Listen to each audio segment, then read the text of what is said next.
Thinking back on the past, it was really fun? Star Wars Battlefront. You know, what was a movie series? I can't say I'm the biggest fan. Lord of the Rings. What if we combine those two? I wonder what that would be like.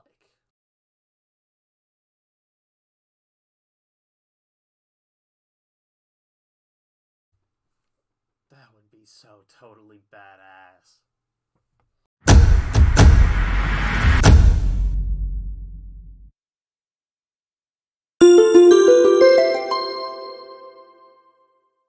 Welcome back to the Kelderock Show.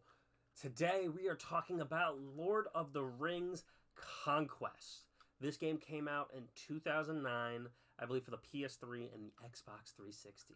So, with it being old, not too much going on in the menu. You see there that we've got multiplayer and we've got single player. The multiplayer, unfortunately, just because of how old the game is, no longer is around. So the single player is kind of what we're going to go with. It has training, War of the Ring, Rise of Sauron, and instant action. War of the Ring and Rise of Sauron are story mode. Basically, if you've seen the movie, that's basically kind of what it is. You do you go through the story of Lord of the Rings. So let's go into instant action. Instant action lets you play anything. You could play any map, any game mode. So when you go in, you can play as evil or good, and you have 4 classes to pick from: Warrior, Archer, Scout, and the Mage. Now, as we're getting for the footage to catch up so we can talk about the Warrior, let's talk about the game mode. The game modes offer Conquest, which is the one we're doing, where you, like Battlefield, you have to capture the points, and you get score for kills and having the points.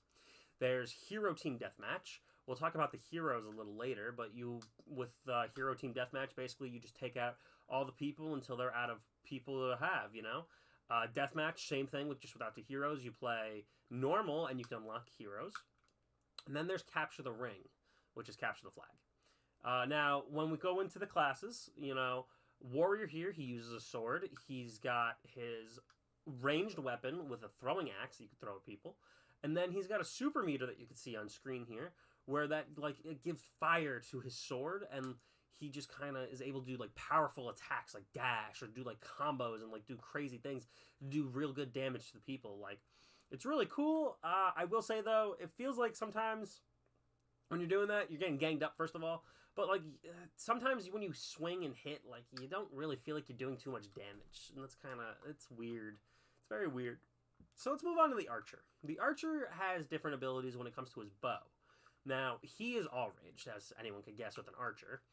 He's got 3 types of arrows. He's got the fire arrow, the poison arrow, and the multi-arrow. The poison arrow, when it hits somebody, will do damage over time towards somebody. It'll, chip away at their health to help anyone take them out.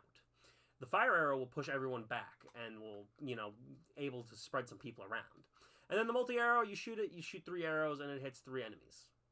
Now, one thing that the Archer can do is he can kick people because, on top of everyone getting a melee, everyone also gets a ranged. So, he's all ranged, so he needs his melee of a kick, and he boots people away. He does have low health, and he does get hit kind of easily. So, unfortunately, it's not easy to play as him. The Scout. The Scout's job is to turn invisible and to go around and, just kind of be an assassin. With him, he's got 2 daggers because he's mainly melee. And he can go around and backstab people, which we'll show you. But you have to be invisible to backstab. You can't just backstab for the sake of backstabbing. So we're going to go invisible. You're going to go right up to your enemy, and you're going to take him out. And he gets unique animations all the time for it. His throwable weapon is a bomb. He gets to throw bombs over, and that does kind of a burst. It'll push everyone away and make it just a little easier for you. He doesn't really do much else besides that. It's very much just kind of easy going with him. That's all he can do. Just like the Archer, he also doesn't have too much health, so you got to be very careful with what you do. And you also have to be careful with where you turn invisible. If you turn invisible in front of an enemy, they'll still see you, and they'll still be able to attack you. So it's not like pure invisibility. You'll see kind of a cloud moving around. So it's not the easiest. Now we move on to the Mage. The Mage has a lot he can do. So he has spells that he can do, which has his melee in there, or his ranged, where he can shoot a fireball. He also, for ranged, can shoot lightning, a chain lightning. So if you charge it up all the way and shoot it, it'll hit multiple of your enemies, dealing damage to all of them. He also has a ground spike, which just area of explosion, pushing everyone away from you and your teammates. The fireball, when you shoot it, also leaves a ring of fire, and if your opponent is in the ring of fire, he takes damage. And then you can also see that he heals too. He's able to heal up any people around you. With that, he's also able to do melee. He's very proficient with his staff, and he does a little explosion as well. The mage has a lot going for him. He's got a lot going on. He's got so many skills. You got to keep a little eye on your teammates, eye on everything. You just got to keep moving around with him. You got to keep doing what you got to do. And it's not bad. Now, later in this clip, we kind of went over all the classes that we can go. That's the only real 4. There is one other option you can do, and it's kind of like the vehicles in Star Wars Battlefront, where you can become one of the big creatures. We're going to show you over there in a minute. But for the good guys, they become the tree people, which I believe are called Trevenants. Maybe that's the Pokemon. I don't remember what their name. Tree ants? And then for the villains, they become trolls.